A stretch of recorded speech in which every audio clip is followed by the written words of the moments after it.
Welcome to another video from Leaders for Good. Eleni and myself are going to be discussing today the topic of normalization. So my first question to you, Eleni, what does normalization mean to you?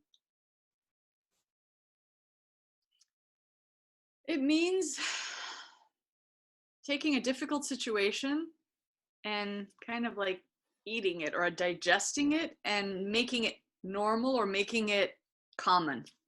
Mm-hmm. So for example, now in the emotional intelligence movement, where we've rejected emotions for centuries, maybe millennia, we're now seeking to learn about the emotional language, learn the distinctions between emotional drama and being emotional, emotionality, the different emotions. And now we're trying to normalize them. In other words, accept them as everyday, as part of nature, as part of being human. And we integrate them into our daily lives. So if we look today with the pandemic we're faced with, can you see signs of normalization like I do? Yeah, definitely. Yeah. Firstly, I see it in the news is less, the media is less urgent. We don't look at the numbers anymore of who's climbing and what's going on. It's as if it already passed and now we have to figure out how to get back to quote unquote normal. And everybody assumes, it seems to me, that normal was what we had. Mm-hmm. Even if it was not happy, we're saying, oh, let's go to that because it was better or we know it. So yeah. I think we've already normalized COVID. So if we look at it in a couple of months' time, at least here in the Western world, we have normalized COVID itself in terms of what it has, the impact of it, and we're going back to normal. But if we want to expand this a little bit, use this analogy of this pandemic, but how does it impact us in the real world? And when I say the real world, in our workplaces, in businesses. So how are they normalizing?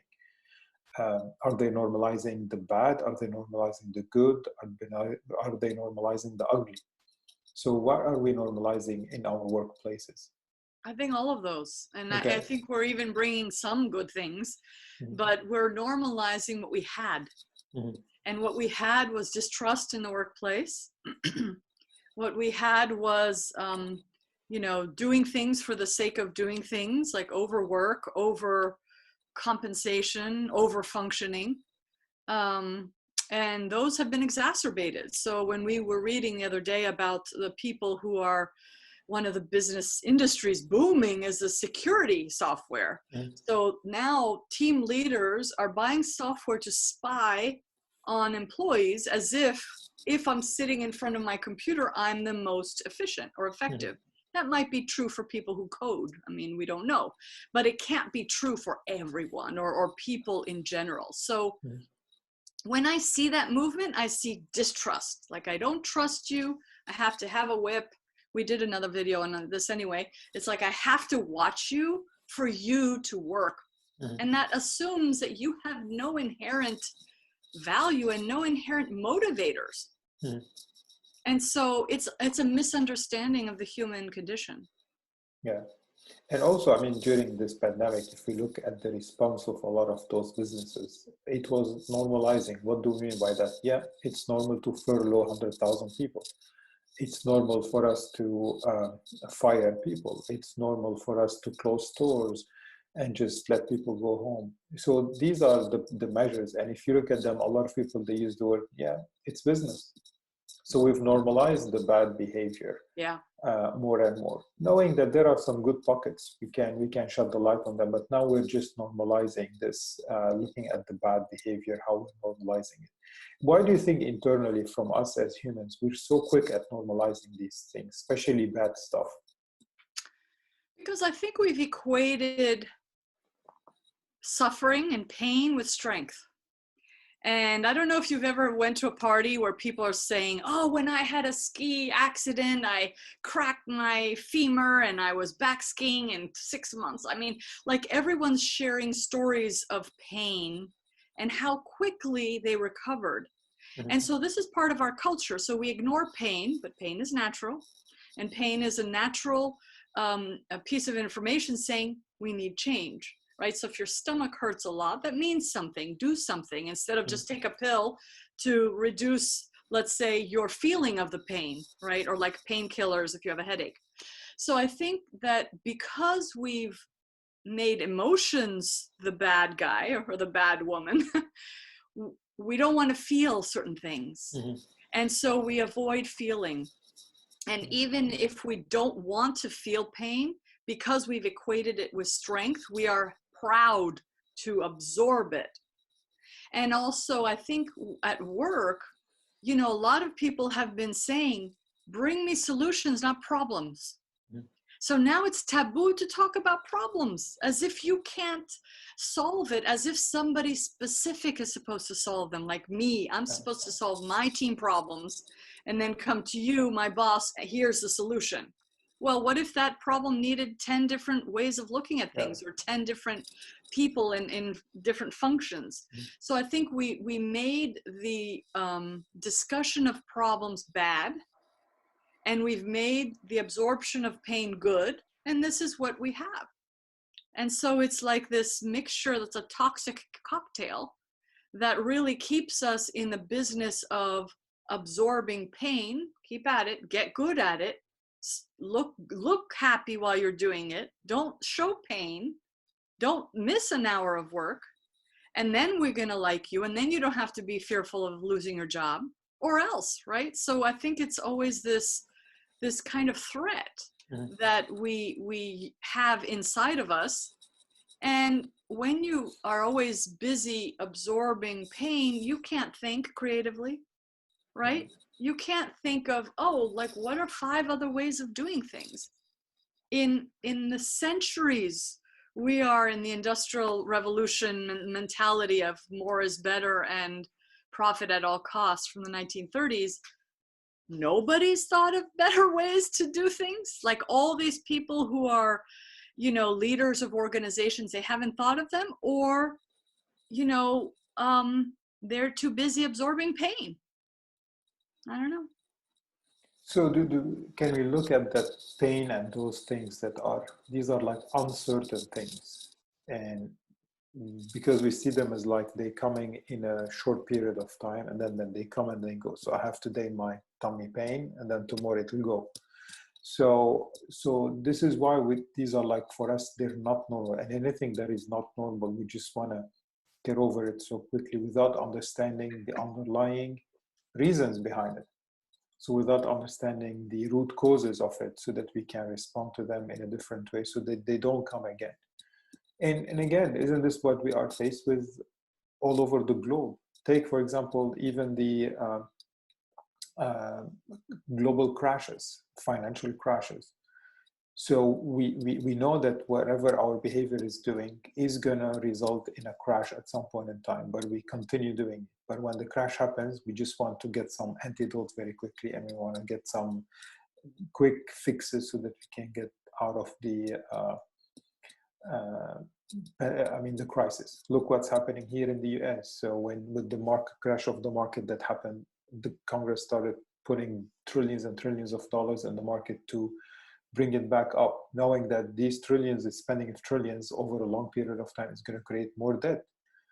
And that's why. So again, what I'm trying to say is that aren't we pushing ourselves in solving problems on a short-term level, but creating bigger ones down the line? Definitely. Yeah, I agree with that. I mean, not only, it's not even short term, it's immediate term.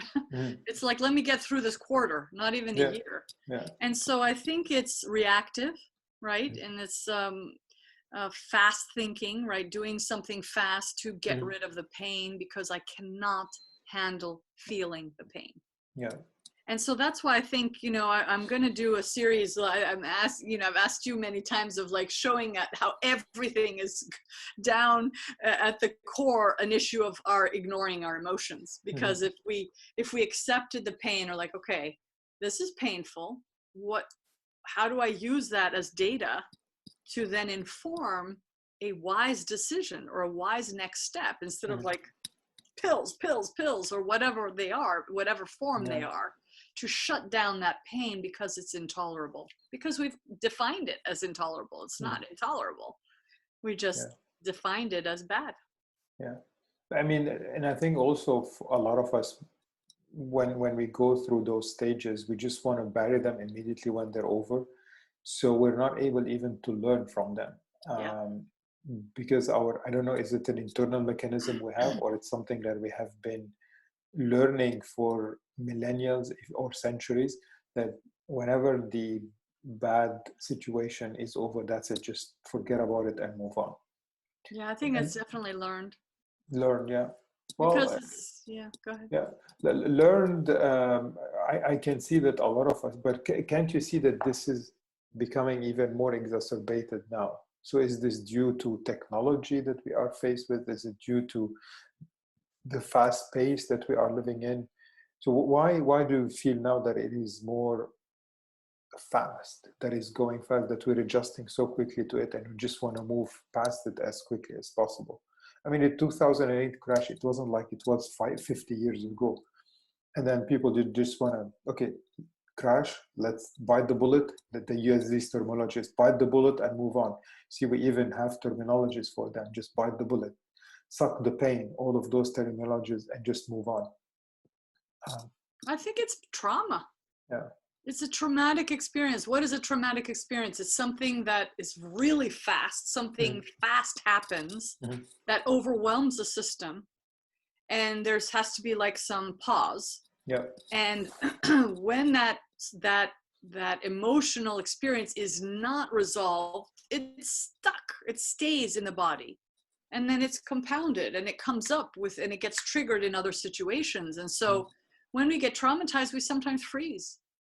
So if you have a 2008 trauma, regardless of where you are, because I don't imagine people who are billionaires and benefiting from the crashes happy. I don't know if they're really happy people or fulfilled.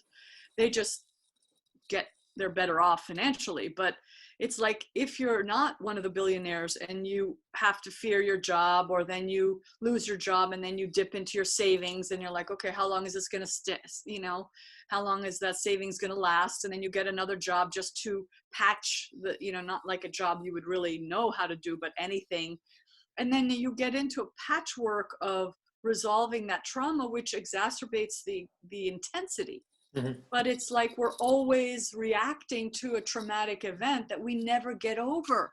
We never heal from. So we try to block it with, just keep going. This is life. This is business. Yes, we're in a society that, there are 10 people who own everything, but that's how it is. And, it's just a survival instead of saying, okay, what could I do, just 1 in 7 billion, to respond differently.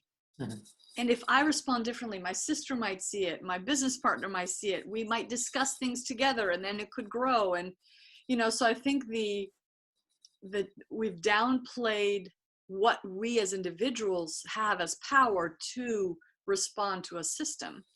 And so a lot of people say, okay, I'm not going to, forget it, or I won't vote, or I won't watch the news, or I just will close down.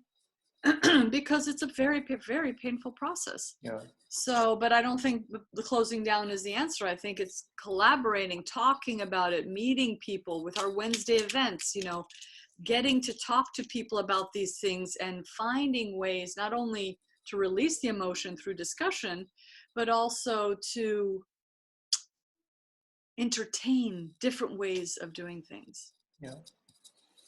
Again, I mean, this is so interesting because we need to start responding rather than reacting, because when you stop listening to the news, you're not responding, you're just reacting.